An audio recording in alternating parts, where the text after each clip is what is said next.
कृष्णाय नमः, श्री गोपीजन वल्लभाय नमः, श्रीमदाचार्य चरण कमलेभ्यो नमः, श्री गुसाई जी परम दयालवे नमः, श्री गुरुभ्यो नमः।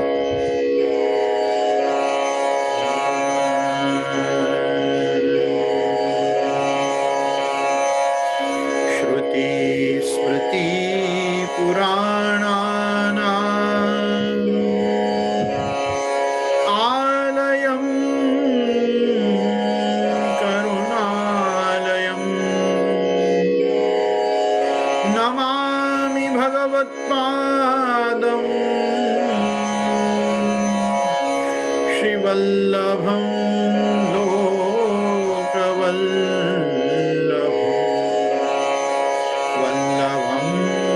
विठ्ठलाचार्यं श्रीकृष्णं बादरायणं सूत्रभाष्यकृतौ वन्दे भगवन्तौ पुनः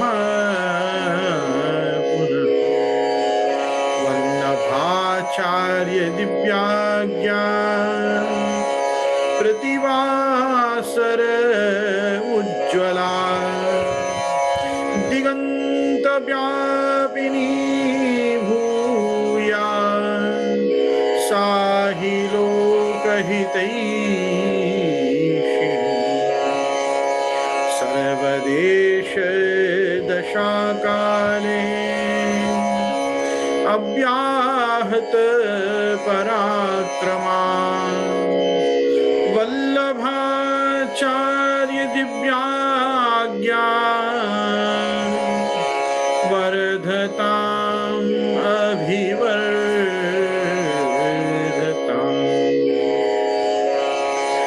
नत्वा श्री वल्लभाचार्यान् पुष्टिमार्गोपदेशकान् विठ्ठलेशान् गुरुंस्तौमि बालकृष्णा मम प्रभुं श्री कृष्णाय नमः, श्री गुरुभ्यो नमः।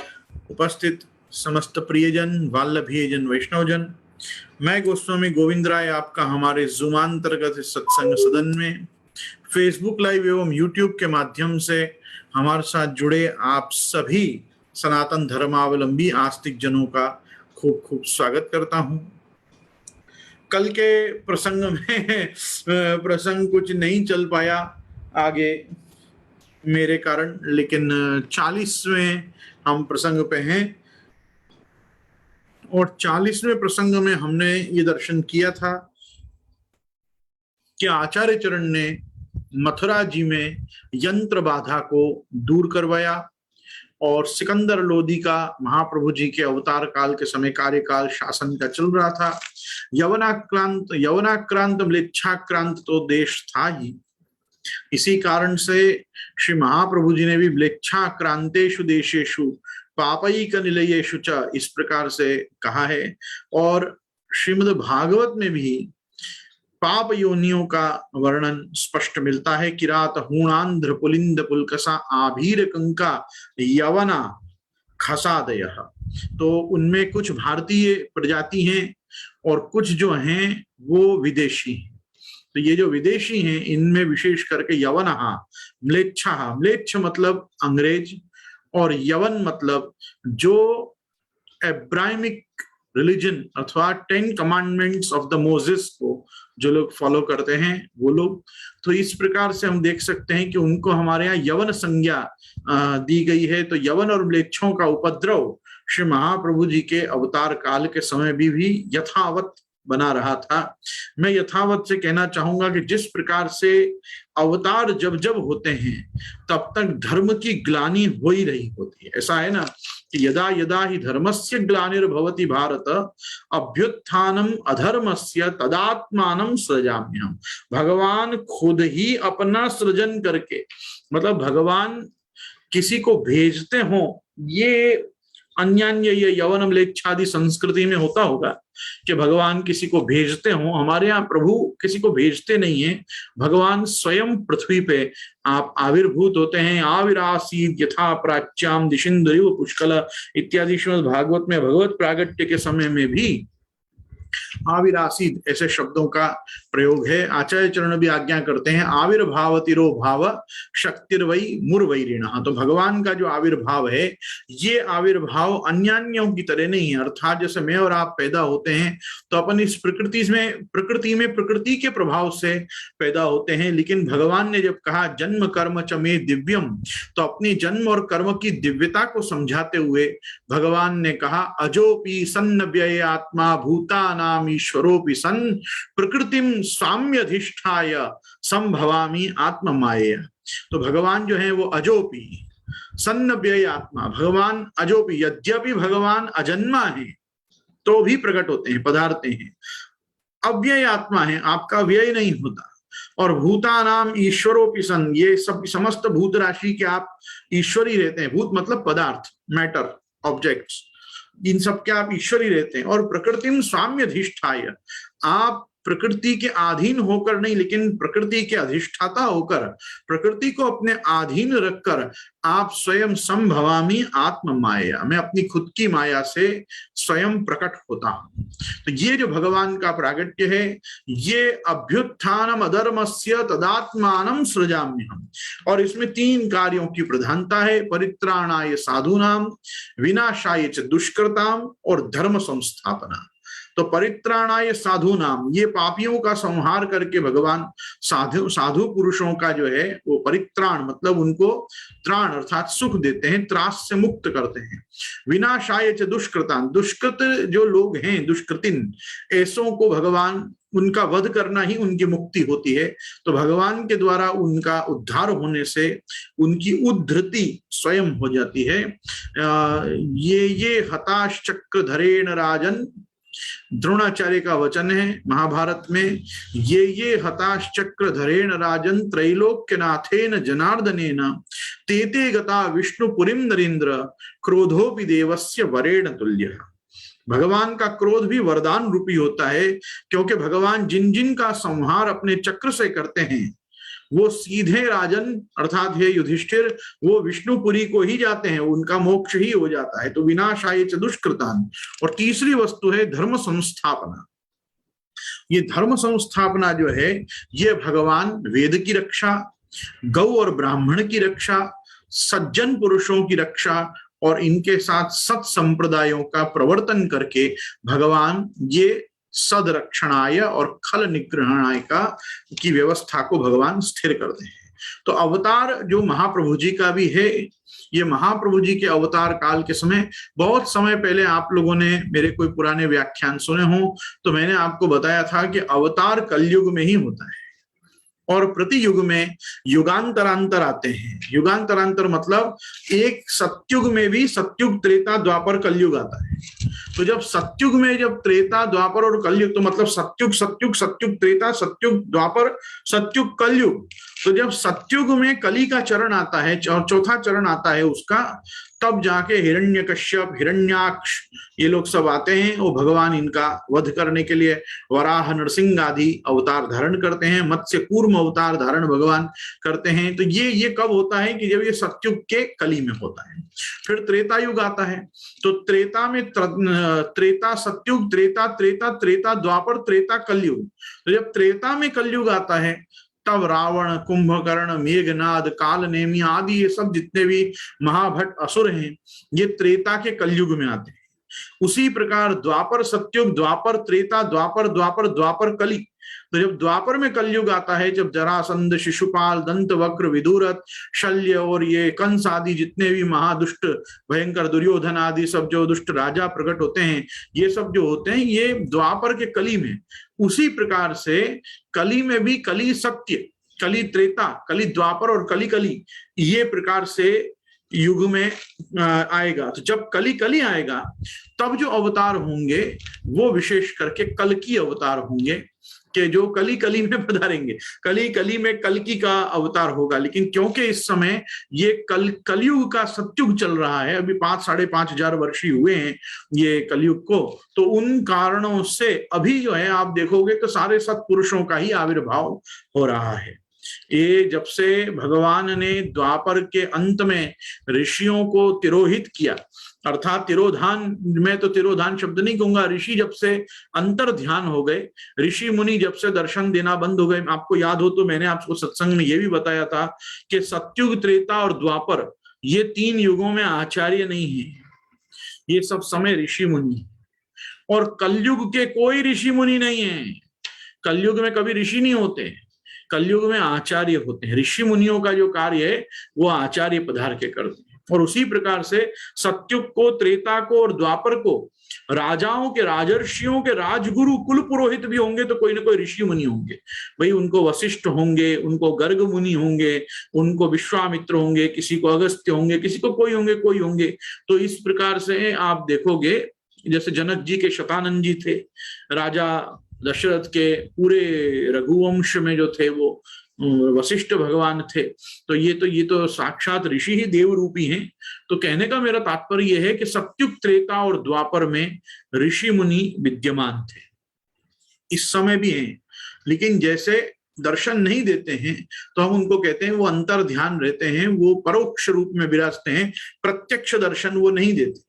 जैसे आज भी हम मानते हैं कि बैठकों में साक्षात श्री महाप्रभु जी विराज रहे हैं, तो बैठक जियों में जैसे महाप्रभु जी गुसाई जियों की नित्य स्थिति है, गुसाई जियों मतलब मैं बैठकों की बहुवचन में कह रहा हूं, जैसे 28 बैठक श्री गुसाई जी की हैं, या जहां जहां आप श्री के पादुका जी विराज रहे हैं, हस्ताक्षर जी विराज रहे हैं, वहां पे जो आपकी नित्य स्थिति है वो है तो साक्षात, लेकिन हमको प्रत्यक्ष कहाँ हो रही है, आप परोक्ष रूप से ही विराज रहे हैं।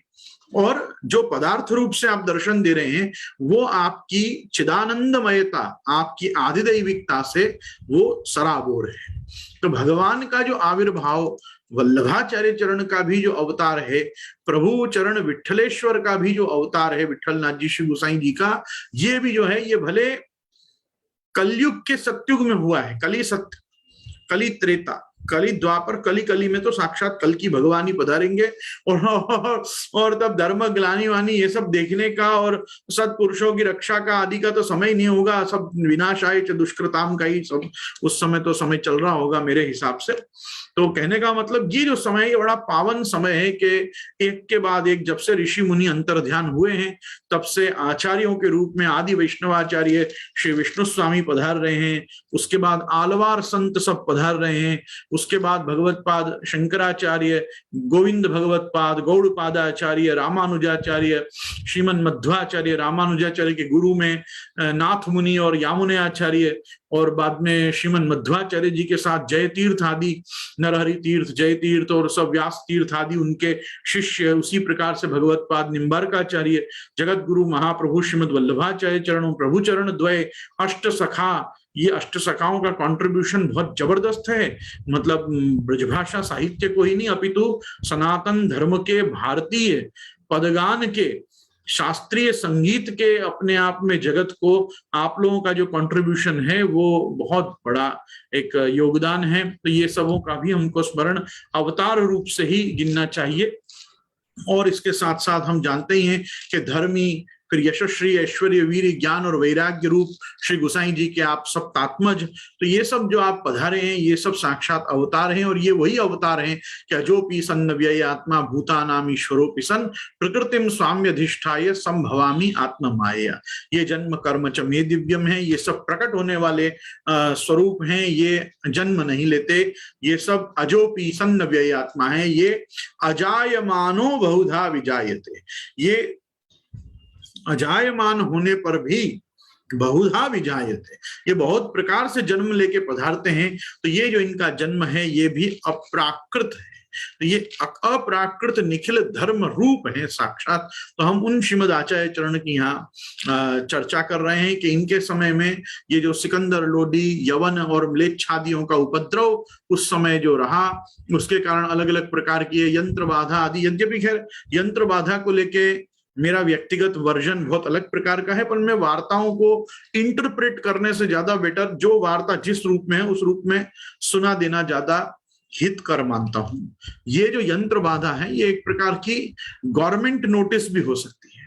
और गवर्नमेंट नोटिस ये मथुरा जी में विश्राम घाट पे इस प्रकार की तत्कालीन गवर्नमेंट नोटिस सिकंदर लोधी के कार्य की कि आप जितने भी सनातन धर्मावलंबी हिंदू लोग हो वो यमुना जी के घाटों का प्रयोग करके शव के दाह संस्कार से लेकर और चौल कर्म, क्षौर कर्म, तर्पण, श्राद्ध, यमुना जी का पूजन आदि कोई मतलब पुण्य कर्म भी आप यहाँ संपादित नहीं कर सकते। There can be many reasons to it, वो चाहे उस समय की नदियों में शुद्धिकरण के नाम पे या जो भी कह लो आप, ये इस प्रकार की कुछ रोक टोक थी। तो मैं समझता हूं कि यहाँ जो बार बार वार्ता जी में आता है कि महाप्रभु जी पधारे और महाप्रभु जी ने वो यंत्र बाधा दूर किया, वो कैसा है, जब हिंदू अपने धर्म का पालन नहीं करेगा तो वो म्लेच्छ ही हो जाने वाला है, वो यवन ही हो जाने वाला है। यवन और हिंदू में भेद क्या है? जो सनातन धर्म में आर्ष वैदिक परंपरा से अपना जीवन जीते हैं वो सनातनी हैं, वो किसी भी संप्रदाय के हों, वो शैव हो, वैष्णव हो, शाक्त हो, सौर्य हो, गाणपत्य हो, स्कांद हो, वो कोई शंकराचार्य के अनुयायी हो, रामानुजाचार्य, मध्वाचार्य, निम्बार्काचार्य, वल्लभाचार्य, चैतन्य महाप्रभु, वारकरी हो, गौड़िया हो, स्वामीनारायण हो, कोई भी, मैं अभी किसी संप्रदाय विशेष की बात नहीं कर रहा हूं, परंतु वेदो खिलो धर्म मूलम अधर्मस्तद विपर्ययः, जो वेद को ही प्रमाण रूप से शास्त्र योनित्वा जन्माद्यस्य अतः मानते हैं, जो भगवान का जन्म भी शास्त्र में से ही मानते हैं, जो वेदों के मतलब वेद को भी साक्षात भगवान मान के वेद की नित्यता में जो विश्वास रखते हैं कि वेदों का सृजन नहीं होता, वेदों को लिखा नहीं जाता, वेदों का तो रक्षण प्रति कल्प, प्रति मनवंतर, प्रति युग भगवान वेद की रक्षा करते हैं और वेद मत का स्थापन करते हैं। भगवान वैदिक साहित्य के उपदेष्टा हैं, सृष्टा भगवान भी नहीं है, क्योंकि वेद और भगवान में कोई भेद नहीं है।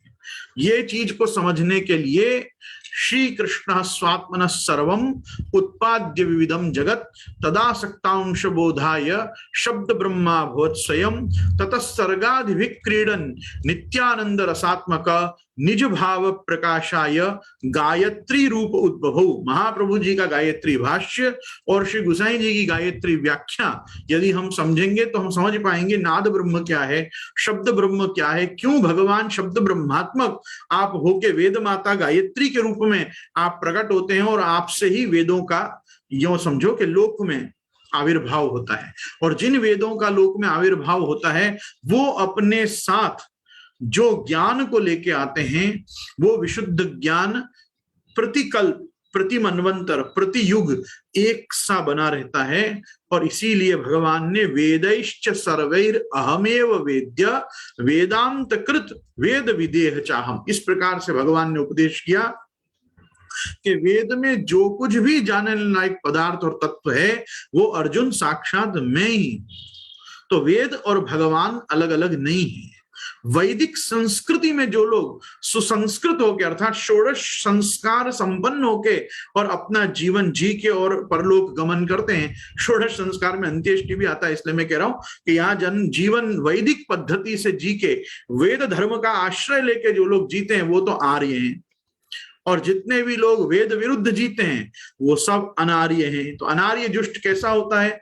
अनार्य कर्म अनार्य जुष्टम अस्वर्गम अकीर्ति कर्म अर्जुन। भगवान कहते हैं कि जो अनार्य कर्म है वो तुम्हारे को स्वर्ग भी नहीं देगा और तुम्हारी कीर्ति भी नष्ट करेगा। तो सनातन धर्म में हर वो व्यक्ति आया जो वेद में विश्वास रखता रहा और वैदिक रहा, तब तक वो सनातनी रहा, सनाती रहा। उसी को हमने कालांतर में हिंदू परिभाषित किया। और जो हिंदू हैं वो कौन हिंदू हैं? जिन्होंने वेद धर्म का परित्याग कर दिया, जिन्होंने वेद को ही नहीं माना। वो पहले चारवाक हुए, फिर बाद में बौद्ध हुए, जैन हुए। चारवाक, बौद्ध और जैन जो है वो वेद बाह्य संप्रदाय हैं। वेद बाह्य संप्रदाय नहीं, वेद बहिष्कृत संप्रदाय है। और ये वेद बहिष्कृत जो संप्रदाय है इन्हीं की तरह यह यवनों का और म्लेच्छों का भी धर्म है। तो ये यवन और म्लेच्छों ने एक व्यवस्था बना दी कि आप ये यमुना जी के तटों का, पुलिनों का, घाटों का प्रयोग करके और अपने कोई भी धार्मिक कृत्य नहीं करोगे। तो जब धार्मिक कृत्य पे निषेध आ गया तो धार्मिक कृत्य नहीं कर पाने के कारण धीरे धीरे लोगों का जीवन यवन जैसा म्लेच्छ प्राय हो गया। उसको ही यहाँ कहा गया कि वो यंत्र बाधा के कारण लोगों की चोटी कट जाती थी और दाढ़ी आ जाती थी। चोटी कटती नहीं थी। अब मेरे चोटी के आसपास सब बाल बड़े हो जाएंगे तो चोटी छुप जाएगी, फिर चोटी थोड़ी दिखेंगे, बाल ही बाल दिखेंगे। और आप दाढ़ी कटाओगे ही नहीं तो कोई दाढ़ी आ थोड़ी जाएगी, दाढ़ी तो बढ़ेगी ना अपने आप। तो वो यंत्र बाधा में ऐसा बताया गया है कि भाई ये जो उस यंत्र के नीचे से जाता था, अब नीचे से जाता था मतलब जो मानता था उस यंत्र को। अब मजेदार बात क्या है, तो इसमें गौरव की बात क्या है? इसमें गौरव की बात यह है कि महाप्रभु वल्लभाचार्य चरण के अलावा ब्रज में भी उस समय किसी में ऐसी दमदारी नहीं थी कि भाड़ में गई गवर्नमेंट की नोटिस, ये हमारा तीर्थ है, हमारा क्षेत्र है, हमारा धाम है, हमको जो करना है हम करेंगे, उखाड़ लो जो उखाड़ सको। वो पद्धति से जिसने आके धर्माचरण किया, करवाया, चतुर्वेदी समाज को लेकर जो वहां पहुंचा विश्राम घाट, मैं कहता हूं वो यंत्र उतरवाया या हटवाया नहीं, ये तो फाड़ फूड़ के फेंक दी होगी गवर्नमेंट नोटिस, ये हु केयर्स। वो एटीट्यूड से श्री महाप्रभु वल्लभाचार्य चरण वहां पधारे, उन्होंने वो सब कार्य करा और फिर बाद में एक यंत्र लगवाया। अब वो ये यंत्र लगवाने का क्या मतलब? यंत्र मतलब ये यू टैक्सेस, आप हमसे कुछ भी ले लो ना, वहां की सफाई वफाई सबके लिए जो भी आपको लेना है उसके लिए आप चार्ज करो, बट हमको हमारे कृत्य तो करने दो सब चीज को। तो वो ढंग के कुछ एक सजेशन या कोई प्रकार की कॉशन या वार्निंग कि भाई आपके राज्य में विद्रोह भी हो सकता है यदि आप इस प्रकार के फालतू फरमान जारी करते रहेंगे। तो इस प्रकार से राजा को भी एक मैसेज भिजवाना, जौनपुर के दरवाजे पे एक यंत्र लगवाना, मतलब एक बड़ा पैम्फलेट या नोटिस वहां अपनी तरफ से भी अपनी पब्लिक अपील कि हमारी क्या इच्छा है, हम क्या चाहते हैं इस समय शासन से, वो ढंग का भी एक डायरिंग पोस्टर वहां महाप्रभु जी ने बैनर लगवाया। ये कुछ हम प्रैक्टिकल हिस्ट्री के अंदर जाएं यदि, तो हम इस ढंग से भी इस प्रसंग को देख सकते हैं। खैर, अगर उस काल में चमत्कार को नमस्कार तो आज भी है भाई, लेकिन उस काल में अगर हम विचार करें कि हाँ भाई कोई चमत्कृति के रूप में ये बताया गया है कि विश्रांत घाट के ऊपर दिल्ली के बादशाह के प्रधान रुस्तम अली ने जो हिंदुन ते मुसलमान हो जाए को यंत्र बंधायो तो ताको झूठो करी आपने मुसलमान ते हिंदू हो जाए को यंत्र रूपी वासुदेव दास और कृष्णदास के संग दिल्ली भिजवाए के वहां के द्वार पे टंगवायो। अब देखो ये चीजों में मैं इतना ही कहना चाहूंगा कि महाप्रभु जी को कोई मतलब नहीं है कि मुसलमान हिंदू हो जाएं। महाप्रभु जी क्या करेंगे उनको हिंदू करके, या तुमने हमारे साथ ऐसा किया तो हम भी तुम्हारे साथ ऐसा करें? मुझे नहीं लगता। अद्वेष्टा सर्वभूताना मैत्रः करुण एव च निर्ममो निरहंकार इत्यादि। अब देखो भक्ति योग में जो हमको वचन भगवान ने प्रदान किए हैं उससे तो हमको यस्मान्नो द्विजते लोको लोकान्नो द्विजते च हर्षामर्ष भयोद्वेगैर यो मुक्तः सच में प्रिय। ना हमको किसी को उद्विग्न चित्त करना चाहिए और ना किसी के द्वारा हमको उद्वेलित होना चाहिए। भक्ति योग के लक्षण तो ये प्रकार के हैं। और भक्ति मार्गी धर्माचार्य से ये एक्सपेक्ट करना कि धर्माचार्य भी इस प्रकार के किसी की भी आस्था, भक्ति, धर्म या उसके विश्वास के साथ खिलवाड़ करने वाले हों, ये मेरे जैसे आस्तिक मनुष्य के गले तो ये नहीं उतरता। तो जो सेकंड पार्ट भी इस वार्ता का है कि महाप्रभु जी ने फिर एक ऐसा यंत्र भिजवाया कि मुसलमान उसके नीचे से जाते थे तो उनकी दाढ़ी कट जाती थी और चोटी आ जाती थी। ये सब कुछ लिपिकारों के द्वारा बाद में कुछ प्रक्षेपण हुआ है कुछ प्रकार का, या किसी ने उस काल की घटना पे से खुद का गुस्सा उसने खुद ने निकाला है, किसी आर्ष वैदिक हिंदू ने। बाकी ऐसा वार्ता ये नहीं कहना चाहती। वार्ता ये कहना चाहती है कि उस काल के धर्म जगत, धर्म संप्रदायों के मानने वाले और चलाने वाले प्रवर्तक लोगों में भी उतनी ताकत नहीं थी कि कोई उस ढंग का गवर्नमेंट के सामने रिवोल्ट, रिबेल इस ढंग का करे। वो महाप्रभु जी ने करके दिखाया है। ये वार्ता हमको कुछ इस प्रकार का संदेश देना चाहते हैं। ये शुद्ध मेरी मूड समझ भी हो सकती है, लेकिन कभी कभी क्या होता है हर चीज को मैं चमत्कारी रूप में नहीं ले पाता हूं। वास्तविकता के दृष्टि से भी कि अगर मैं उस काल में रहा हूंगा तो ये घटना कैसे घटी होगी, मैं उस रूप में भी देखता हूं। मुझे कोई आपत्ति नहीं है महाप्रभु जी के चमत्कारों से। महाप्रभु जी ने इन्हीं यवनों को बहुलावन में जब बहुला गाय की मूर्ति के पूजन का उन्होंने निषेध किया तो पत्थर की गाय से घास खाते महाप्रभु जी ने दिखाया है लोगों को कि देखो ये बहुला गाय तुम्हारे सामने अभी घास खाएगी, और पत्थर की गाय ने उनके संतोष के लिए और घास खा के दिखाई। तो चमत्कार के प्रसंग महाप्रभु जी के अवतार काल में नहीं है ऐसा नहीं है, पर हर प्रसंग में जबरदस्ती हम कुछ चमत्कारों का प्रक्षेपण वहां कर दें, ये भी कोई आवश्यक अंग नहीं है। तो ये मथुरा जी के प्रसंग को जरा थोड़े आज के परिप्रेक्ष्य में देखना चाहिए कि समझो कि आज कुछ इस प्रकार का लगता तो वो गवर्नमेंट हमको कैसे धमका रही होती, कैसे लोग गवर्नमेंट से दब रहे होते, और कब कोई एक ऐसा महानायक उनके बीच आता और कहता कि मेरे साथ चलो देखते हैं क्या होता है।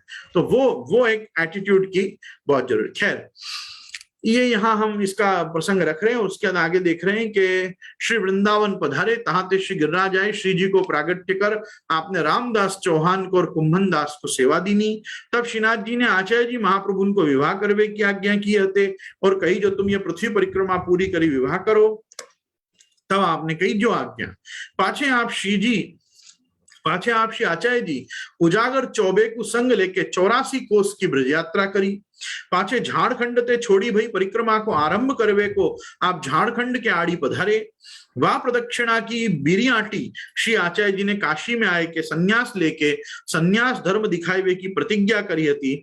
झारखंड के लिए मथुरा जी सो आगरे आवते बीच में गौ घाट के ऊपर श्री सूरदास जी रहते थे, जिनको तब सूर स्वामी सब कहते। वे बड़े विरक्त ब्राह्मण हते और बड़े भगवत भक्त हते। कीर्तन पद करते तहां श्री आचार्य जी पधारे। तब विनके किए भय सब पद सुनवे की आप इच्छा किए। तब सूरदास जी ने पद गायो, प्रभु में सब पतितन को टीको और आपनो आपने ही बिसारियो इत्यादि ये सब, और तुम तजिक और कौन पे जाओ इत्यादि हम सूरदास जी की वार्ता में देखा है किस प्रकार से श्री महाप्रभु जी ने उनको कहा कि सूर वह के काहे घिघियात हो, कछु भगवत लीला गाओ। सूर मतलब शूरवीर, शूरवीर हो के तुम तो भगवत भक्तों में और भक्त कवियों में बड़े शूरवीर हो, तुम ऐसे क्या घिघिया रहे हो, मैं पतितन को टीको, मैं पतितन को नायक, मैं पापियों में श्रेष्ठ, मैं पापियों में प्रधान, ये सब क्या गा रहे हो, ये छोड़ो, कुछ भगवत लीला गाओ। तो उन्होंने कहा भाई भगवत लीला में कैसे गाऊं, मुझे तो भगवत लीला के बारे में कुछ अनुसंधान ही नहीं है। तब महाप्रभु जी ने श्रीमद् भागवत दशम स्कंधानुक्रमणिका नाम का एक उसी समय एक स्फुट ग्रंथ रचना करके और पूरी अनुक्रमणिका के रूप में लीला का हृदय में स्थापन किया।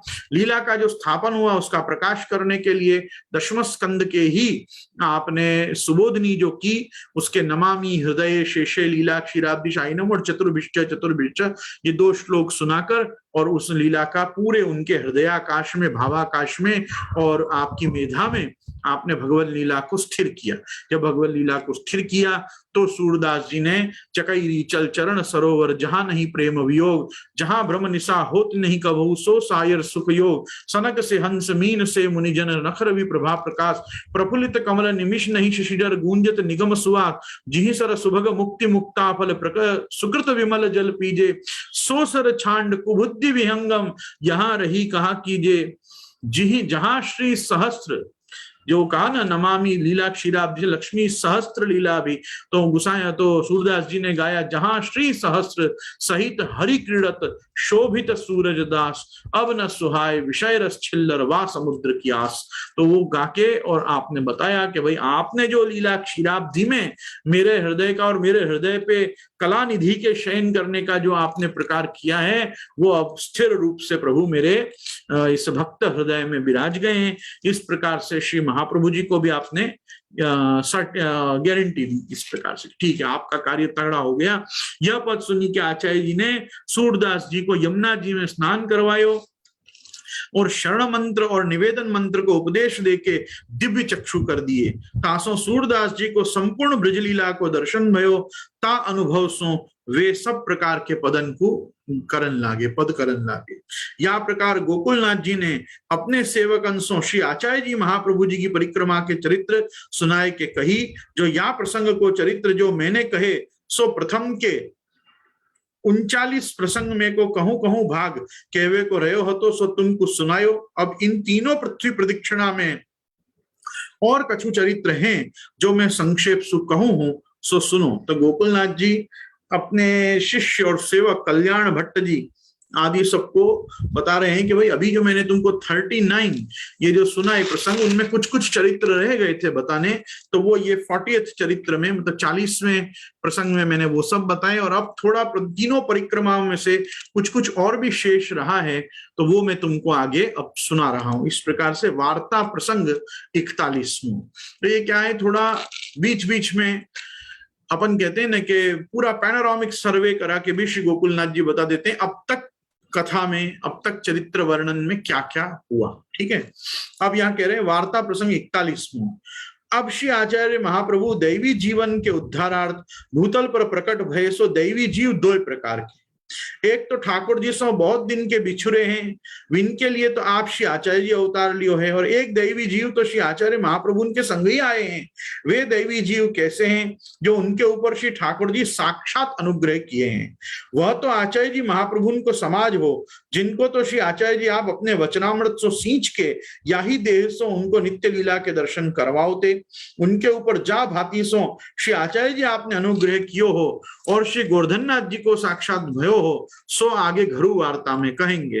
84 बैठकन के चरित्र तथा 84 वैष्णवन की वार्ता में विस्तार पूर्वक 5वें में वो सब प्रकार आवे गो। मतलब आप विचार करिए कि ये निज वार्ता जो है, ये निज वार्ता ये 84 वैष्णव वार्ता से भी पुराना संकलन है गोकुलनाथ जी का।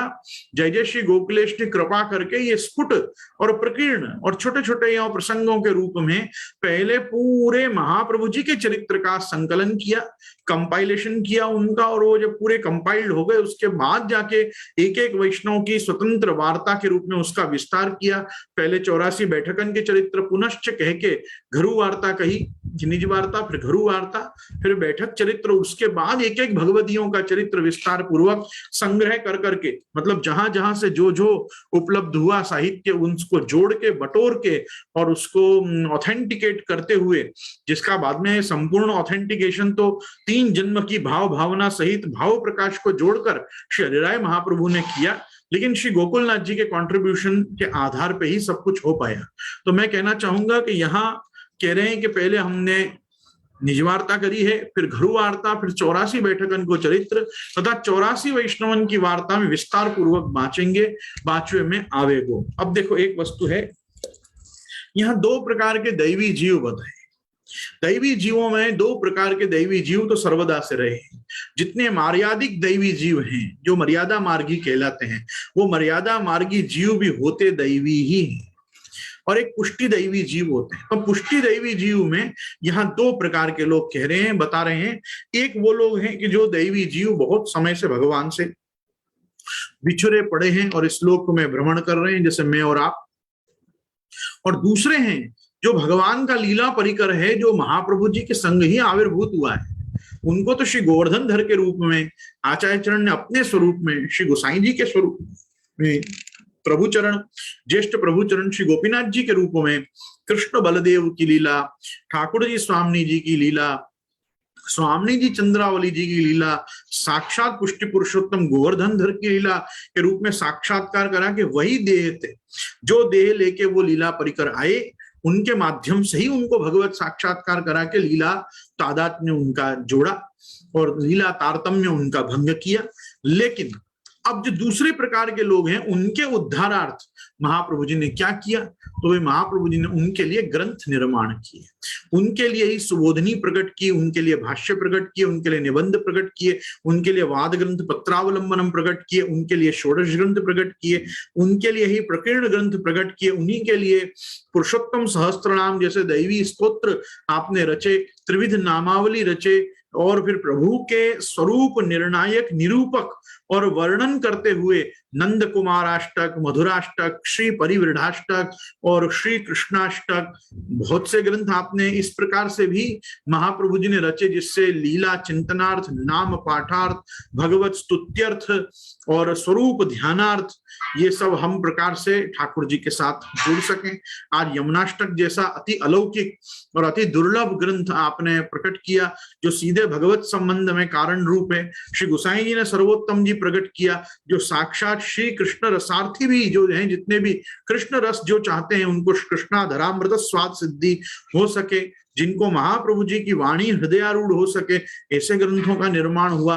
तो ग्रंथ साहित्य के रूप में, शास्त्र के रूप में, स्वसांप्रदायिक वाङ्मय के रूप में ये महाप्रभु जी प्रभुचरण द्वय और सप्तात्मजों ने जो कार्य किए, टीका लिखकर, टिप्पणी लिख के, विवरण लिख के, व्याख्यान लिख के, लेख लिख के, भाष्य लिख के, और उस पे भाष्य के ऊपर विवृत्ति आदि सब लिख के, लेख, योजना और जाने क्या क्या, मतलब तो ये सब प्रकार से अपने को जो प्राप्त हुआ है सत संप्रदाय, ये शुद्धाद्वैत ब्रह्मवाद की अलौकिक धरोहर, पुष्टि मार्ग के लीला परख जितने भी ग्रंथ, और उनमें शास्त्रीय भावना, सेवा भावना, लीला भावना, भाव भावना और इन सबों से साथ जुड़ी हुई कीर्तन का अपने यहाँ प्रचुर साहित्य, मतलब जिनमें परमानंद सागर, सूर सागर और गोविंद स्वामी के पद और नंददास जी की रास पंचाध्यायी, कुम्मन दास जी के सब लीला के ग्रंथ, अंतरंग लीला के मतलब निभृत निकुंज, निकोर, निबिड़ निकुंज आदि के भी जहां सब प्रकारों का वर्णन हुआ है, ऐसे लीला रसात्मक और पद्मनाभ दास जी के पद, गदाधर दास जी के पद,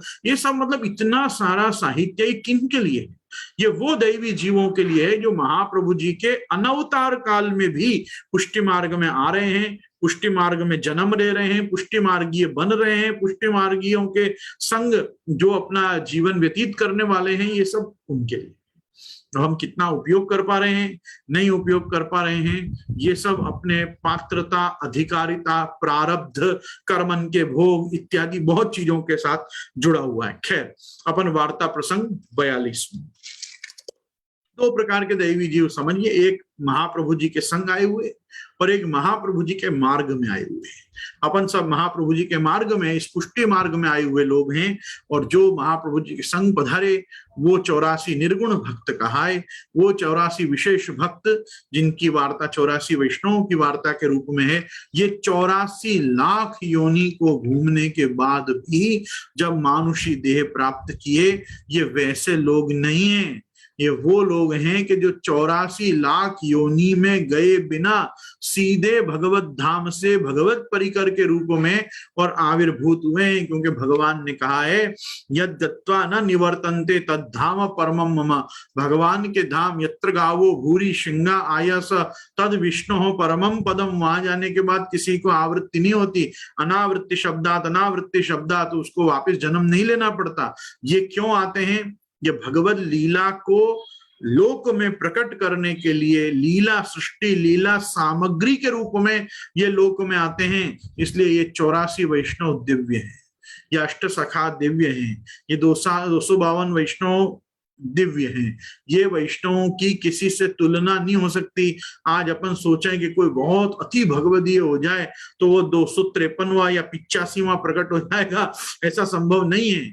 क्यों संभव नहीं है? क्योंकि अपन अवतार काल के समय के वैष्णव नहीं हैं, अपन अनवतार काल में ये लोक में आए हैं। और संभवे के त्रय विद्या माम सोम पापूत पापा यज्ञ इष्ट्वा स्वर्गतिम प्रार्थयन्ते ते पुण्यमासाद्य सुरेंद्र लोकाश्नन्ति देवान् दिवि देव भोगान् चेतम भुक्त्वा स्वर्गलोकम विशालम क्षीणे पुण्यमर्त्य लोकम विशन्ति एवं त्रयी धर्म अनुप्रपन्ना गतागतम काम कामा लभन्ते के सेटअप से भी हम आ गए हूं।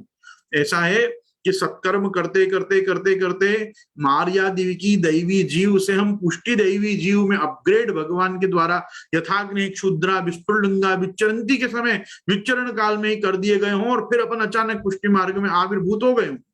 अब आपको मैं बताऊं, हमारे यहाँ सब ऐसी मान्यता है कि हम गोस्वामी बालकों में भी सब चौथी पीढ़ी पे पुराने कोई पूर्वज पधारते हैं। अब पूर्वज पधारते हैं तो इसीलिए चौथी पीढ़ी पे प्रायः जो 4 पीढ़ी पहले के नाम होते हैं वही नामों को पुनश्च मूल परंपरा में तो रखा जाता है। तो मुझे कोई व्यक्ति बार बार ऐसा पूछे कि भाई आपको क्या अनुभूति होती है कि आप कौन से पूर्वज हो, तो मुझे कभी ऐसी कोई अनुभूति नहीं होती कि मैं कोई पुराने कोई बालक या पूर्वज वापिस आया हूं। मुझे तो लगता है मैं भगवान में से विचरित, मेरा विचरण हुआ और मैं सीधे इस जन्म में, ये मेरा पहला जन्म मुझे लगता है। तो मुझे क्यों ऐसा लगता है? वो मेरी खुद की एक मानसिकता बनी हुई है। मुझे न कभी ऐसा हुआ कि मैं कोई 84 लाख योनि भोगता हुआ कोई कुकर सुकर कीट पतंग आदि होके और अब मानुष जन्म लेके आया हूं, ऐसा भी मुझे नहीं हुआ। और मुझे ना कभी ऐसी कोई अनुभूति अब तक हुई है कि मैं कोई मेरे ही पूर्वज वापस लोक में आया हूं। तो मैं ये सब प्रपंच में इसलिए नहीं पढ़ता क्योंकि हम भगवान के ही अंश का संबंध मानते हैं। भगवान हमारा अंशी है, हम अंश रूप से उसमें से ही निकले और हम भगवत कृपा, भगवत अनुग्रह, भगवत लीला के क्रम से हम सीधे ये पुष्टि मार्ग में और महाप्रभु जी के कुल में ही आ गए। तो इसमें कोई ऐसा तो है नहीं कि नहीं आ सकता है, नया विचरित कण भगवान का अंश वल्लभ कुल में नहीं आ सकता है। तो ये अपनी अपनी एक दृष्टिकोण है, अपना अपना वो है। लेकिन ये मैं क्यों बता रहा हूं, हम सनातन धर्मावलंबी, विशेष करके वैष्णव परंपरा में हम जो लोग आए हैं, हमको जन्म जन्मांतर के क्रम में अटूट विश्वास रखना चाहिए। हमको स्वर्ग नरक में विश्वास रखना चाहिए। हमको वैकुंठ, साकेत धाम, गोलोक धाम, इनमें विश्वास रखना चाहिए। हमको अधोगति से और अंधनतम नरकगामी होने से डरना चाहिए, क्योंकि महाप्रभु जी ने हम लोगों के लिए कहा है, नरके न भवेत पातक किंतु हीनेषु जायते। संभव है कि शरणागति और निवेदन के प्रभाव से तुमको नरक न जाना पड़े, लेकिन हीन योनि तो भोगनी पड़ी सकती है यदि अपने कर्म अच्छे नहीं रखे तो। लेकिन मैं यहाँ खास कहना चाहूंगा सभी लोगों को कि एक समस्या फिर भी है, हम नरक जा भी सकते हैं। और वो कब जा सकते हैं, तस्मात् श्री वल्लभाख्य त्वदुदित वचनाद अन्यथा रूपयन्ति भ्रांता येते निसर्ग त्रिद श्रीपुतया केवलान्धन्तमोगाः अंधनतम प्रविश्यन्ति ये अविद्यागम उपासते। हम अंधनतम में जा सकते हैं, हम नरक जा सकते हैं। कब? जब हम श्री महाप्रभु जी के वचनों का सही अर्थ ना करके अन्यथा अर्थ करने लग जाएं, तो संभव है कि हमको नरक भी भोगना पड़े। क्योंकि महाप्रभु जी जो सकल सर्वदैवी जीवों के ही नहीं, परंतु जो जो महाप्रभु जी के शरण आए और महाप्रभु जी के जिनने दर्शन किए, उनका उद्धार करने में सक्षम जो भगवद अवतार रूप भगवदाचार्य हैं, ऐसों के मार्ग में आके ऐसों के वचनों को सुन के भी जो अन्यथा निरूपण करते हैं अथवा अन्यथा उसका चिंतन करते हैं, वो निश्चित ही नरक को जाएंगे।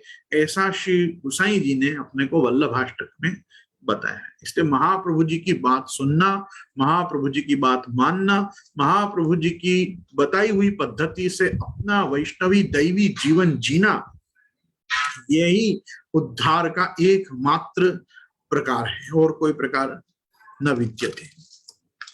वार्ता प्रसंग 42। एक समय श्री आचार्य जी महाप्रभु जी गुजरात पधारे। तहां रात्रि को एक गांव में ब्राह्मण के द्वार आगे चौतरा पे वह ब्राह्मण को पूछी कि आप विश्राम करें। वह गांव में पानी भरवे को कुआ गांव बाहिर हतो। ताते पिछली रात्रि को वह ब्राह्मण की स्त्री और पुत्र दधी मंथन करी के माखन वाही बासन में छोड़ी के दो पानी भरवे को कुआ पे गई। विनके दो पुत्र बालक हते, तिनको सोवत ही छोड़ी के वे गई। वे दोनों बालक समान वय के हते। वे पाछे ते उठी के वह मथानी में ते नवनीत काढ़ी के खाए लगे। सो कौतुक के समय वो ब्राह्मण सोए के उठ्यो। वाने देखी के वह ब्राह्मण बाहिर आए के श्री आचार्य महाप्रभु से कहो, महाराज आपको श्री ठाकुर जी को एक कौतुक दिखाऊं। तब आप भीतर पधारी के दूर से देखें तो वे बालक माखन खाए रहे हैं। सो देखी के आप पाछे पधारे। तब आप कहे, जो तोको श्री कृष्ण बलदेव जी को भाव ऐसो उपजो है, तो तू अपनी स्त्री को बरजियो जो इन बालकन को कछु प्रहार न करे। मतलब पहले ही तुमको क्योंकि इन बालकों को देख के ठाकुर जी और दाऊ जी के दर्शन हुए हैं, इसलिए तुम अपनी स्त्री आए तो उसको पहले ही कह देना कि ये माखन खा जाने पे इसको डांटे नहीं इन बच्चों को। तो इस प्रकार से तुम पहले ही उसको समझा देना। तो कि आप कहे, जो तोको श्री कृष्ण बलदेव जी को भाव ऐसो उपजो है, तो तू अपनी स्त्री को बरजियो जो इन बालकन को कछु प्रहार ना करे। मतलब आते इनकी पिटाई न लगा दे। तो स्त्री जन को स्वभाव अति दुष्ट होते, महाप्रभु जी का वचन है, मैं कुछ नहीं बोल रहा हूं। स्त्री जन को स्वभाव अति दुष्ट होते है, ताते आवत ही इन लड़कान को लालन पालन करें, परी इनसो कछु खींचे नहीं। पाछे वह ब्राह्मण ने उन पनिहारिन के सन्मुख जाए के कही, जो बालकन ने ऐसो कौतुक कियो है, ताते तो इनको कुछ कहियो मत। यहाँ जो स्त्रियों का स्वभाव दुष्ट बताया है ना, ये मम्मी जो बच्चों की पिटाई लगाती है ना, ये उसके अर्थ में बताया है कि माँ का स्वभाव होता है कि बस बच्चा का कुछ गलत काम करते देखा नहीं कि उसको या तो पीट दिया या उसको धमकी दे दी कि पप्पा से पिटवाऊंगी। तो ये जो एक है ना, उसके लिए श्रीमद आचार्य चरण यहाँ कह रहे हैं कि स्त्री जन को स्वभाव अति दुष्ट होते हैं, ताते आवत ही इन लड़कान को लालन पालन करे, पर इनसे कछु खींचे नहीं। इनको कहना कि आके और प्यार करे इन बच्चों को, कि तो माखन खा गए सब मथानी में थे, इनको लड़े नहीं। ठीक है। बराबर। पाछे ब्राह्मण ने उन पनिहारीन के सन्मुख जाए कही, जो बालकन ने ऐसो कौतुक कियो है ताते तू विंसो कछु कहियो मती, पुचकारियो ऐसो कही के वह स्त्री को बरजो। तब उनने आई के पानी को बासन धर के उन बालकन को गोद में लेके पुचकारी के मुख चूमी के कहो के भली करी जो तुमने माखन खायो। तब श्री आचार्य जी महाप्रभु ने यह चमत्कार सात के भगवदीय दामोदर दास आदि सबको कहो, जो सगरी गुजरात में या ब्राह्मण को भगवत लीला की स्फूर्ति भई है। महाप्रभु जी और महाप्रभु जी के साथ के समस्त दामोदर दास आदि भगवदीय ने पूरे गुजरात को ये बात बताई कि देखो कल कैसा आनंद आया। श्री महाप्रभु जी वहां उसके चौतरा पे बाहर ओटला पे पौड़े रात्रि को, और उसके घर श्रीमद आचार्य चरण पधारे तो उसको अपने प्राकृत शिशुओं में, अपने खुद के जने हुए बच्चों में साक्षात कृष्ण बलदेव की अनुभूति और स्फूर्ति हुई। तो ये प्रकार की भगवत लीला की स्फूर्ति भई। पाछे श्री आचार्य जी महाप्रभु आप वहां सप्ताह करके अपनी बैठक स्थापित करके आगे पधारे। यहाँ फुटनोट में एक वस्तु दी हुई है, आ स्थल ते तगड़ी गाम हतु, आज स्थल ते तगड़ी गाम हतु, धंधुकाती 7 गांव दूर आ गाम छे। અહીં શ્રી આચાર્યજી મહાપ્રભુની બેઠક છે। બેઠક ચરિત્રમાં બેઠક 48મી છે। જુઓ અમારા તરફથી પ્રકટ થયેલ तीर्थयात्राનો अहवाल ये पुस्तक में। मतलब ये तगड़ी की बैठक जी का यहाँ पे चरित्र सुनाया है कि किस प्रकार से ये तगड़ी गांव में महाप्रभु जी आप जो विराजे, सो वहां के एक ब्राह्मण को, मतलब पनिहारन, ये ब्राह्मण दोनों को, कपल को किस प्रकार से अपने बच्चों में कृष्ण बलदेव का दर्शन हुआ। वार्ता प्रसंग 43। एक समय श्री आचार्य महाप्रभु ब्रज में पधारे। व्रज है सो आपको निजधाम है। श्री ठाकुर जी ने जितनी लीला करी है सो सब ब्रज में ही करी है, ताते आपको ब्रज बहुत प्रिय है। श्री सर्वोत्तम में श्री गुसाई जी कहे हैं, प्रिय व्रज स्थिति ही। एक दिन आप श्री गोवर्धन नाथ जी को सेवा सिंगार राजभोग आरती करी, अनौसर कराए कि गिरिराज जी ते नीचे उतरी के अपनी बैठक में बिराजे हते। तब एक बाई वैष्णव आन्योर में रहती, ताकि ऊपर कृपा अनुग्रह ते श्री गोवर्धन नाथ जी ऊपर बहुत आसक्ति हती। वह बाई ने आए कि आप सो विनती की, जो महाराज मोको कृपा करी के एक भगवत स्वरूप सेवा पधराई दीजिए। सेवा बिना मेरो दिन नाही निकसत है। आपकी कृपा अनुग्रह ते श्री गोवर्धन नाथ जी दर्शन देते हैं, परंतु मेरे ऊपर कृपा करी के ठाकुर जी पधराए देव, तो हो श्री ठाकुर जी की सेवा करूं। ऐसा आन्योर की एक बाई ने आके और महाप्रभु जी को विनती करी। तब आपने वह बाई के माथे श्री बालकृष्ण जी पधराई दिए और श्री मुक्त आज्ञा करी, जो ये बालक हैं, ताते तुम इनको जतन सो राखियो, इनको अकेले छोड़ोगी तो ये डरपेंगे। ऐसे समझाए के कही, तासो वह बाई को मन अहिर्नुष श्री ठाकुर जी की सेवा में लग्यो रहे। सो कहे थे जो मन को निरोध है सो ही मुख्य है। वह बाई को मन ठाकुर जी के चरणारविंद में श्री आचार्य जी महाप्रभु ने धर्यो। तब ते बाई एक क्षण हो सेवा में ते निकसे नहीं, और जो कदाचित वह बाई नेकू दूर जाए तो वाको ठाकुर जी पुकारे। जैसे लौकिक बालक अपनी माता बिना दुख पावे, तैसे ही ठाकुर जी वह बाई सो कहे, जो अरी तू कहाँ जाते हैं, मैं तो डरपत हूं। ऐसो स्नेह बांध्यो, जासो वो बाई ठाकुर जी के पास थे कहूं न जाती। वह बाई जब कछु सामग्री समारे, तब ठाकुर जी के मंदिर आगे बैठी के सब कार्य करे। रंचक हु दूर न जाए, ऐसो स्नेह को दान श्री आचार्य महाप्रभु ने वह बाई को दियो। एक समय कृष्णदास मेघन ने श्री आचार्य जी महाप्रभु से प्रश्न कियो, महाराज ठाकुर जी को प्रिय वस्तु कहाँ है और अप्रिय वस्तु कहाँ है। तब आप श्री मुक्त कहे, जो ठाकुर जी को भगवदियन को स्नेह अति प्रिय है। ठाकुर जी को भगवदियन को स्नेह अति प्रिय है। गोरस अति प्रिय है। गोरस में दूध दही माखन घृत सब ही आयो। प्रथम श्री आचार्य जी ने भक्तन को स्नेह कहो, ताको कारण यह है, जो स्नेह बिना जो को ठाकुर जी को कछु समर्पे वो अंगीकार नहीं होए है। या मार्ग में स्नेह की ही मुख्यता है। स्नेह सो जो कोई ठाकुर जी को रंचक हु सेवा करत है, ताको वे बहुत करी के मानत हैं। सोई सूरदास जी गाए हैं, राई जितनी सेवा को फल मानत मेरु समान। और परमानंद दास जी गाए हैं, गोपी प्रेम की ध्वजा या में सब आयो। ताते स्नेह है सो तो सबसे अधिक है। फिर श्री ठाकुर जी को अप्रिय वस्तु कहे, जहां क्लेश रहे, ताके हृदय में ठाकुर जी कबहु प्रवेश न करे। महाप्रभु जी ने आज्ञा की कि जिनके हृदय में क्लेश रहता है ठाकुर जी उनके देह में कभी भी प्रवेश हृदय में नहीं करते। ऐसे भी महाप्रभु जी ने अपने ग्रंथों में भी बताया है, विषयाक्रांत देहा नाम नावेशः सर्वथा है। काम क्रोध मद मान न मोहा लोभन क्षोभन राग न द्रोहा, जिनके कपट द्वंद नहीं माया तिनके हृदय बसहु रघुराया। ये ठाकुर जी हृदय में तभी विराजते हैं जब अपना हृदय जो है वो पवित्र होता है। धौतात्मा पुरुष कृष्ण पाद मूलम न मुंचती। जिस आदमी का हृदय पवित्र हो चुका है वो भगवत चरणारविंद को नहीं छोड़ता, और जिसका हृदय मनोमालिन्य से भरा हुआ है वो कभी प्रभु के चरण नहीं पकड़ता। दुष्ट मनुष्य भगवान का प्रपद्यन नहीं करते। नमाम दुष्कृतिनो मूढ़ा प्रपद्यन्ते नराधमा माया पहत ज्ञाना आसुरम भावमाश्रित। इन्हीं लोगों के लिए भगवान कहते हैं तान हम द्विषत क्रूरान संसारेषु नराधमान। ये सब जो वचन है ये इन्हीं लोगों के लिए, तान हम द्विषत क्रूरान। यूं तो भगवान समोहम सर्वभूतेषु न मे द्वेष्योस्ति न प्रिया, लेकिन फिर भी भगवान कहते हैं नहीं, दुष्टों को तो फिर मुझे दंड देना ही पड़ता है। तो एक वस्तु को समझिए कि भगवान कभी भी क्लेश रहने वाले हृदय में प्रवेश नहीं करते। काहे ते क्लेश है सो चांडाल को स्वरूप है। क्लेश है वो साक्षात चांडाल है, वो शपच है। कुत्ते का मांस खाकर जो लोग जीवन जीते हैं उनको चांडाल कहा जाता है। स्मशान की राख और स्मशान के बचे हुए काष्ठ पे जो अपनी रसोई बनाते हैं उनको चांडाल कहा जाता है। तो ये जो शपच है, जो चांडाल है, ये क्लेश है।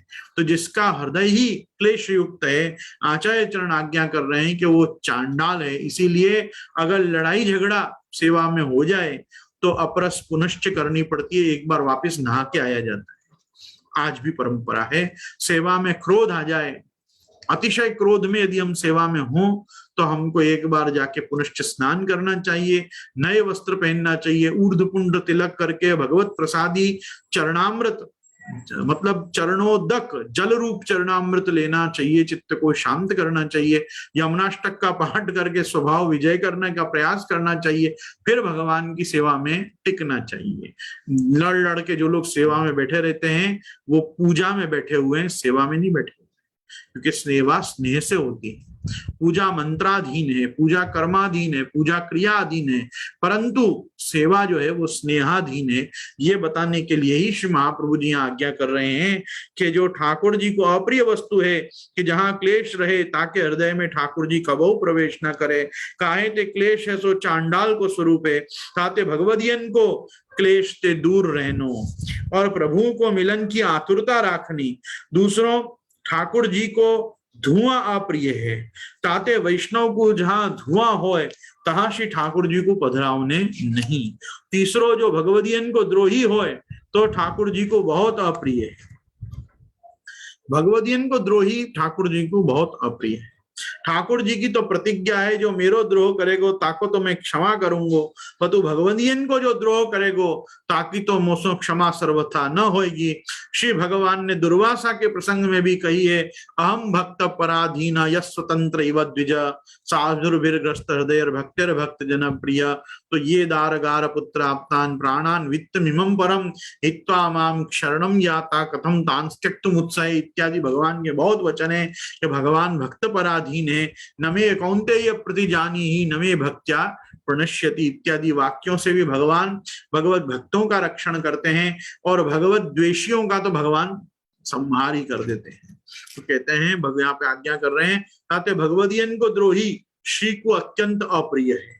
या प्रकार को दान श्री आचार्य जी महाप्रभु ने वह बाई को कर्यो हो। सो बाई भले भांति सो ठाकुर जी की सेवा करन लागी। वह बाई सोवे तो रात्रि को ठाकुर जी के निकट ही सोए और छिन छिन में श्री ठाकुर जी सो कहे, जो महाराज मैं बैठी हूँ आप डरपो मती, सुख सो कदाचित रंचक हुआ बाई की आंख लगे तो ठाकुर जी वह बाई सो कहे, जो अरे तू सोए गई मैं डरपत हूँ, तू जागत रही तो ऐसो अनुग्रह ठाकुर जी वह बाई पे करें। ऐसे करत वह बाई को निरोध सिद्ध। ये हरिणा ये विनिर्मुक्ता ते मग्ना भव सागरे ये निरुद्धास्तैवान्त्य मोद मायांत्य हर्निशम। तो ये बाई को निरोध सिद्ध भयो, भगवान में वाकी चित्त वृत्ति इनको निरोध भयो, योगश चित्त वृत्तिर निरोध वाकु सेवा रूपी योग सिद्ध भयो और वाकु मानसी प्राप्त भई। तो यहाँ आज्ञा कर रहे हैं। तब वह बाई ने कहो, हाँ एक दिन रात्रि को, बहुत सुंदर प्रसंग आ रहा है। अब ये प्रसंग इस प्रकार है कि एक दिन रात्रि को श्री गोवर्धन नाथ जी वह बाई के घर पधारी के कहे, अरे बाई किवाड़ खोल में आयो हूं।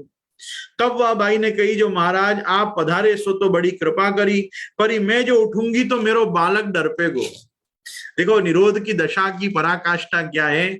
श्रीनाथ जी और महाप्रभु जी के पधराए हुए ठाकुर जी में कोई भेद नहीं है। श्री ठाकुर जी जो पधारे हैं उसके घर में बालक रूप में वो साक्षात गोवर्धन धर ही हैं। पर जब श्री गोवर्धन धर पधारे हैं, देखो ये वार्ता का मजा अब आएगा। श्री गोवर्धन धर जब पधारे और कह रहे हैं कि उठी किमाड़ खोल, तो कह रही है मैं उठूंगी तो बालक उठ जाएगो और बालक डर पेगो। तो यहाँ कह रहे हैं तब श्री गोवर्धन नाथ जी वह बाई के ऊपर नहीं डर पे को ताते आप सवारे पधारियो। बाई कह रही है श्री गोवर्धन धर को, श्रीजी बाबा को साक्षात कि ताते आप सवारे पधारियो, यह कही के वह उठी नहीं। तब श्री गोवर्धन नाथ जी वह बाई के ऊपर बहुत प्रसन्न भये और श्री मुख सो आज्ञा करी, जो अमक ही हूं तेरे ऊपर प्रसन्न भयो हूं, सो तू जो कछु मांगेगी सो मैं दूंगो। तब वह बाई ने श्रीनाथ जी सो विनती करी, महाराज आपने श्री आचार्य जी महाप्रभु की कृपा ते सब कछु दियो है और आप प्रसन्न भय हो, तो हूँ एक वस्तु आपके पास से मांगत हूं, जो यहाँ श्री गोवर्धन पर्वत के ऊपर बंदरी बहुत रहते हैं, सो वह बालकन को ले जाते हैं और ये मेरो लड़का तो निपट बालक है, ताते या बालक को कहूं न ले जाई, यह मैं आपके पास मांगत हूं। ऐसे वचन वह बाई के सुन के श्री गोवर्धन नाथ जी आप रोमांचित भय और कहे, जो धन्य है जिनको स्नेह मेरे ऊपर ऐसो है। ठाकुर जी पे ऐसा है नहीं, गोवर्धन नाथ जी स्वीकार रहे हैं कि धन्य है ये लोग कि जिनको स्नेह मेरे ऊपर ऐसो है, या के ऊपर श्री आचार्य महाप्रभु ने ऐसो अनुग्रह किया है, ताते या के भाग्य को पार नहीं, या को मैं कहा देऊं, यह तो सब मेरे ही सुख की वांछना करत हैं, ताते हूं या के बस परे हूं, इनते छिनहु दूर नहीं जात हूं। वह बाई श्री महाप्रभु जी आचार्य जी की ऐसी कृपा पात्र भगवती है। ये वार्ता अपन सब पुष्टि मार्गियों को दो सीख विशेष रूप से देखती है। एक, अपने ठाकुर जी और श्रीनाथ जी में कोई भेद नहीं है, और दूसरी, फिर भी श्रीनाथ जी हैं।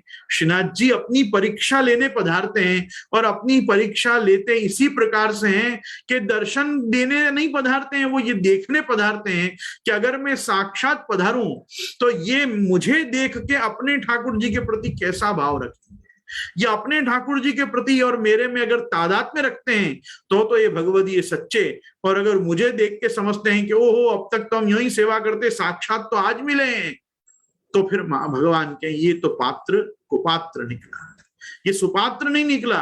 ये महाप्रभु जी की कृपा का कैसा आनंद श्री गोवर्धन धर मान रहे हैं कि उसके घर जाके और उसको चेक कर रहे हैं कि ये मेरे आने पर मेरे बोलने पे क्या मांगती है। भगवान ने कहा मांग, मैं तेरे पर बहुत प्रसन्न हूं, तो क्या मांगा। ये आपके गोवर्धन पर्वत के ऊपर बंदरिया बहुत रहते, तो ये छोटे छोटे बच्चान को बंदरिया उठा ले जाते हैं, तो कहीं ये मेरे ठाकुर जी को जो आप मेरे यहाँ ये रूप में विराज रहे हो, ये कहीं आपको यहाँ से मेरे पास से न ले जाएं।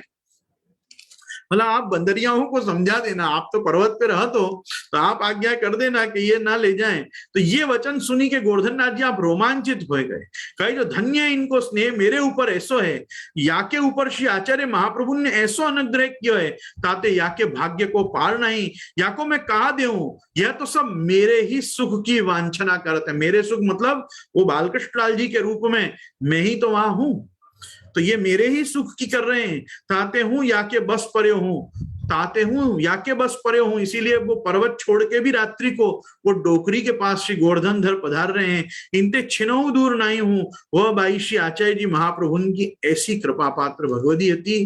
तो ये प्रकार से श्री महाप्रभु जी अपने भक्तों का यश भी श्री गोवर्धन धर के माध्यम से आप स्वयं बढ़ाते हैं, आप स्वयं बताते हैं निरोध दशा क्या है, कैसा मन अपना श्री गोवर्धन धर के युगल चरणारविंद में अपने ठाकुर जी के माध्यम से लगना चाहिए। ये दिव्य संदेश हमारी वार्ता साहित्य ये हमको दे रहे हैं। हमारे ठाकुर जी श्रीनाथ जी हैं, लेकिन श्रीनाथ जी हैं और श्रीनाथ जी ही कृपा करके अपने माथे विराजमान, अपने गुरु के द्वारा पधराए हुए, परंपरा से प्राप्त हुए जो अपने को ठाकुर जी प्राप्त हैं, गुरु दत्ताम स्वयं लब्धाम भक्तै रूपी सुपूजिताम। 3-4 प्रकार से ठाकुर जी अपने पास पधारते हैं। स्वयं लब्धाम, गुरु दत्ताम, भक्तै रूपी सुपूजिताम। एक अपन को कहीं से प्रभु प्राप्त हुए हों, एक गुरु ने अपने को पधराए हों, और एक पहले अपने बड़े और या अन्य कोई भगवदीय सेवा करते हों, वो ठाकुर जी अपने माथे पधारे हों, तो वो अन्य कोई नहीं है, वो साक्षात श्रीनाथ जी ही हैं। और श्रीनाथ जी श्री गोवर्धन धर ही ये 9 निधि के रूप में, और अन्य महाप्रभु जी गोसाई जी की निधि के रूप में, और बाद में ये महारास का मंडल, लघुरास का मंडल, और फिर कृत्वा तावंत महात्मानम यावंतिर ब्रज योषिता, ये हर घर में हर गोपी के साथ रमण करने वाले एक राधा रमण प्रभु विराज रहे हैं। तो ये राधा वल्लभ सेवया तदुचित प्रेमनोपदेशैरपि श्रीमद वल्लभ नाम ध्येय सदृशो भावी न भूतोस्त्यपि। तो इस प्रकार से आज हम प्रसंग को यहाँ रखते हैं। दृढ़ चरणन केरो भरोसो, दृढ़ चरणन केरो श्री वल्लभ नख चंद्र छटा बिन, सब युग मांझ अंधेरो भरोसो, साधन और नहीं आ कली में, जासो होय निबेरो, सूर कहा कहे द्विविध आंधरो, बिना मूल को चेरो भरोसो, दृढ़ इन चरणन केरो भरोसो। श्री गोवर्धन